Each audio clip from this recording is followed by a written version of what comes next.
Okay, this is going to be a response to Tom's tutorial on how to make screen credits. I just wanted to show an alternative method that I felt would be a little bit quicker. The first thing that you have to do is go ahead and create your credits just like he showed you in the tutorial by having your text down here at the bottom. And then what we're going to do is we're going to animate this by having it fly through the PowerPoint presentation all the way to the top. So I went ahead and created this. I made the color blue so that you can see the differences of where it's placed instead of the white background. And you can see I just put the top of this text box right along the very bottom of this PowerPoint slide. So now what I'm going to do is I'm going to add an effect, but this time instead of using the motion pass and having to drag everything up, what we're going to do is we're going to add an exit and we're going to do the fly out.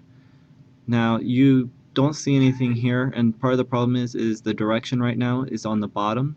So what we need to do is we have to change that to top, and you can see it flew through very quickly, and so now all we have to do is change the speed and the timing.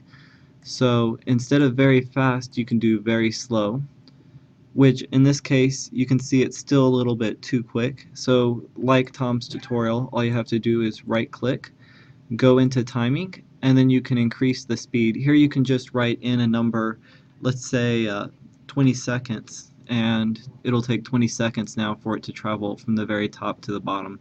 And as you can see, the speed is a lot more reasonable. Anyways, I just wanted to post this as an alternative. It just saves you a couple of steps. Good luck!